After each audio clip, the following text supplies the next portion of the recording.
Hi, welcome to my channel, thanks for tuning in. This is my review of the third episode of the Loki TV series titled Lamentis.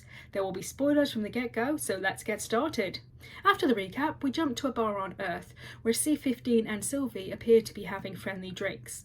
It actually took me a few moments to work out what was going on here, as initially I didn't recognise either of them. For a moment I thought it might be a flashback for Sylvie, because C-15 in particular it took me a while to place.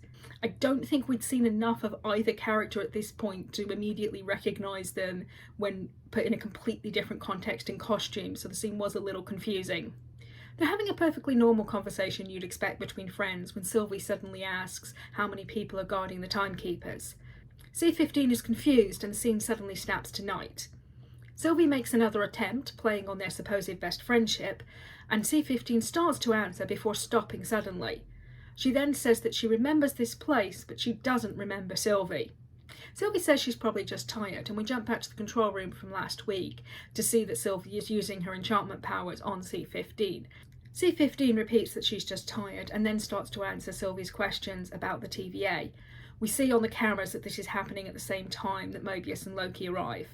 Back to the TVA, which was where Sylvie was headed. Loki follows shortly after, but does stop for a moment to grab his daggers before going after her.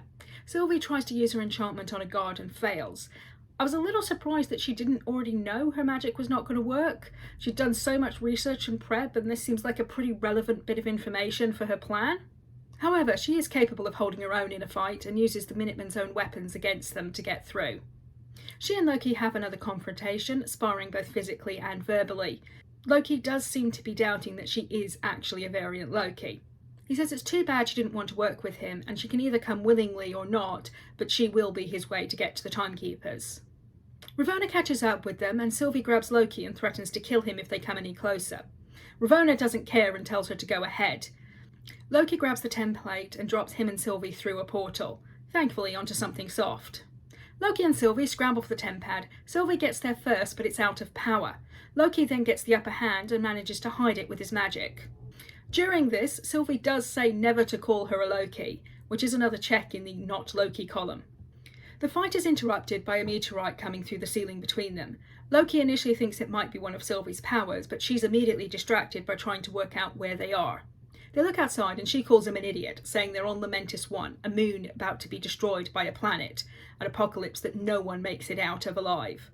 She says it's the worst of all the apocalypses saved on that tempad.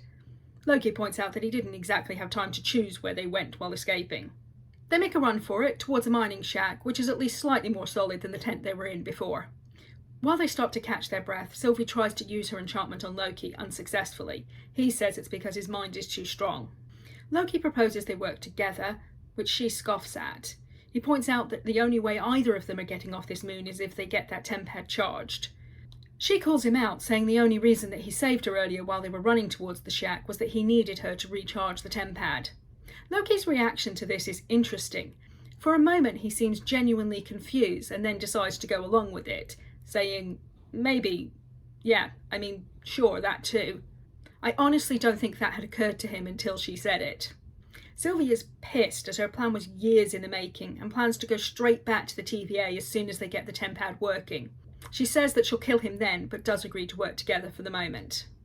They go hunting for a power source, and Sylvie says not to call her a variant either. This is when she reveals that she's going by the name Sylvie. So, I know Sylvie is from the comics, however I'm looking at the show from a purely MCU continuity point of view. I'm not getting sucked into a comics black hole. I don't have that kind of time or money. Also, while I'm not completely spoiler adverse, I do find I tend to enjoy things more when I experience them unspoiled. I'm really enjoying trying to work out what everyone's motivations are and what is going to happen, and for me personally, referring back to comic stories would feel a bit like cheating with that. But that's just me. I've no doubt there are any number of people out there working the comics into their theories and having just as much fun. Loki says that he would never have taken out the timekeepers, created that huge power vacuum, and then just walked away. Sylvie even says, "I'm not you." Sylvie does explain that they only have about 12 hours and things are only going to get worse from here. They do find one local holed up in her home. Neither Sylvie's force nor Loki's trickery get them very far. However, they do discover that everyone else is heading for the Ark, an evacuation vessel that they'll need to catch a train to get to.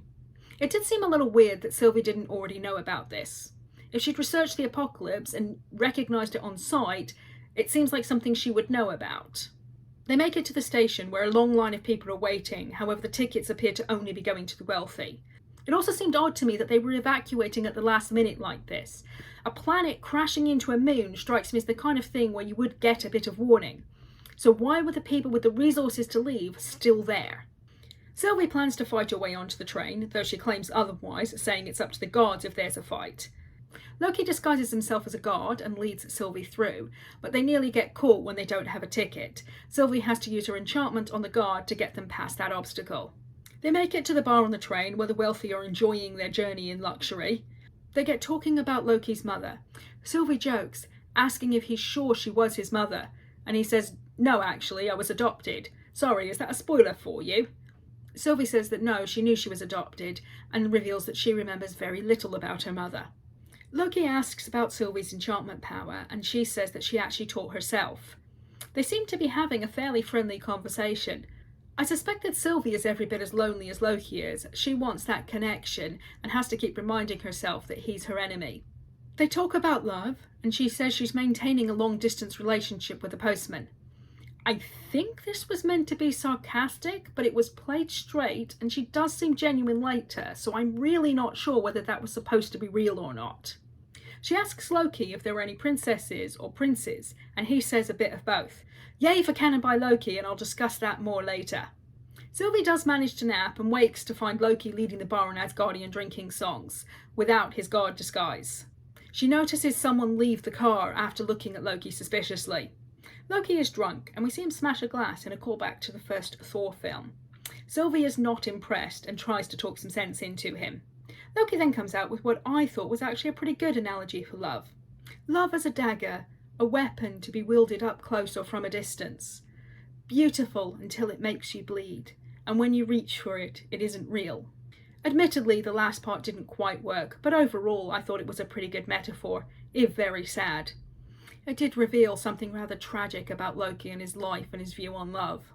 It turns out they have been rumbled. They're asked for their tickets, and Loki tries to magic something up, but ends up just creating more fireworks in his hand. They fight the guards, and they're doing pretty well until Loki gets thrown out a window because he stopped to gloat. Sylvie follows, knowing he has the TemPad. The fall appears to have broken the TemPad. Loki thinks they might be able to fix it, but it falls apart in his hands. I did have a thought that it might not actually be broken, but this was an illusion, so Sylvie would stop trying for it. They fight again, where Loki does reveal that he doesn't think the Timekeepers can be beaten. Sylvie has given up. Loki brings up the Ark, which Sylvie says was also destroyed. That seemed weird, as earlier she seemed to not know anything about it. I don't know if she was feigning ignorance earlier, or if she just assumed the Ark must have been destroyed because she knows no one survives. He points out that they weren't on the Ark before. Sylvie is sceptical of a plan to hijack the Ark to escape, but does go along with it given they've really not got any other options. They have to walk, and they discuss Sylvie's magic a bit more. She explains how the enchantment works, that with some people it is easy, but with stronger minds it can take work. She has to create a fantasy from their memories to take control. So it seems Loki's comment about his mind being too strong may not have been pure arrogance after all. She comments that C-15's mind was all messed up, and she had to go back hundreds of years to a memory from before she fought for the TVA. Loki questions this, as his understanding was that everyone who works for the TVA was created to work for the TVA. Sylvie says that is ridiculous, and says that they're actually all variants. Loki is horrified, saying that they don't know that, but further discussion is cut off by the announcement of the final boarding call.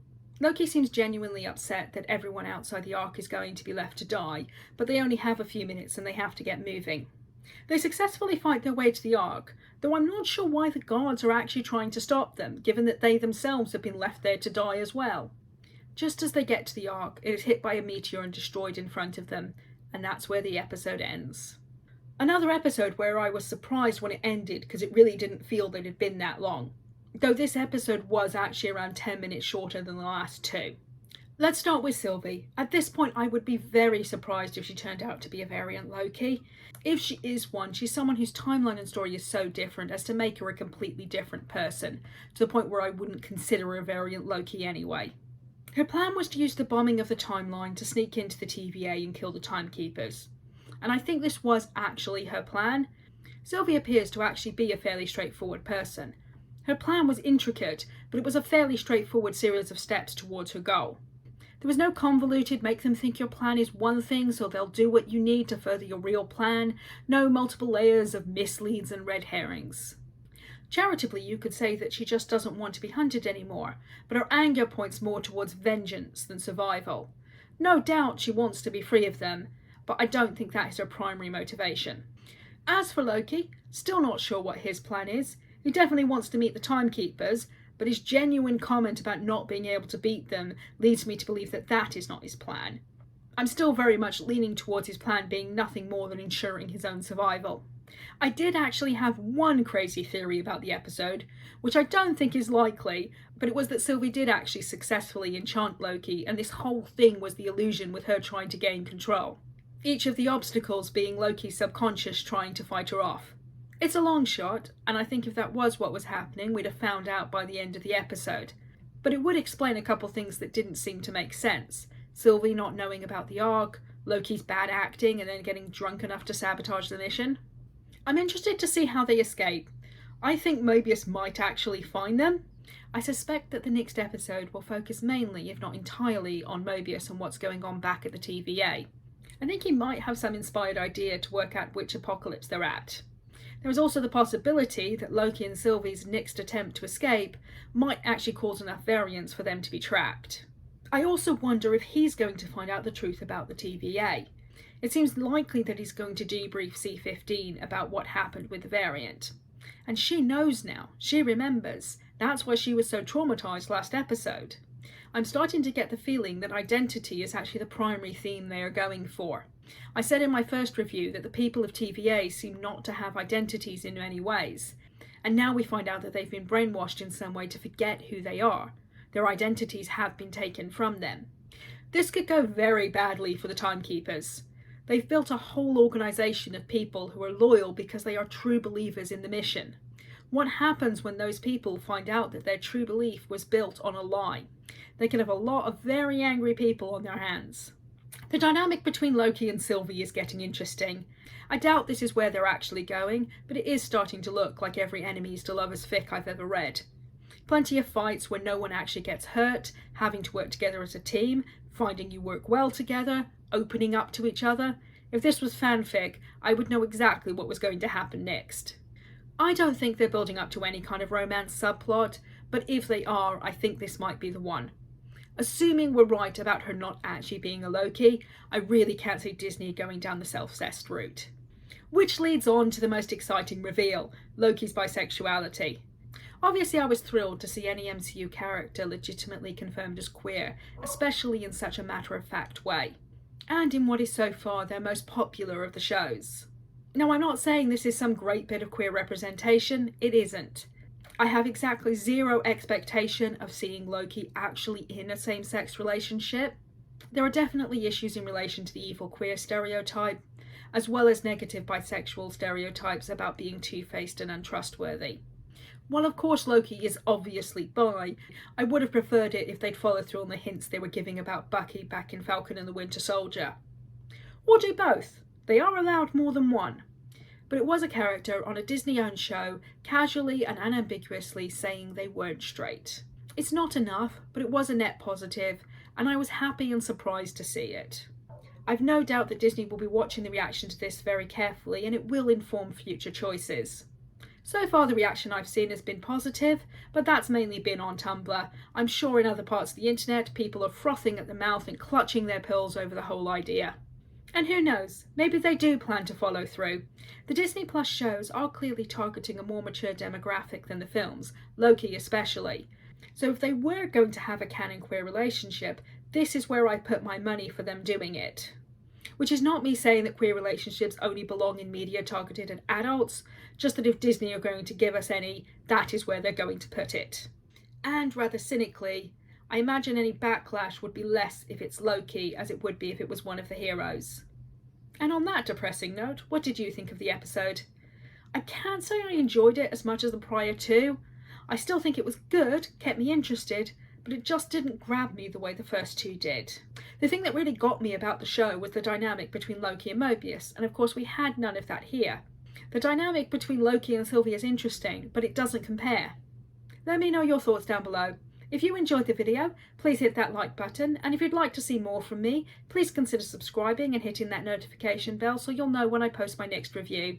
Until then, have a good one.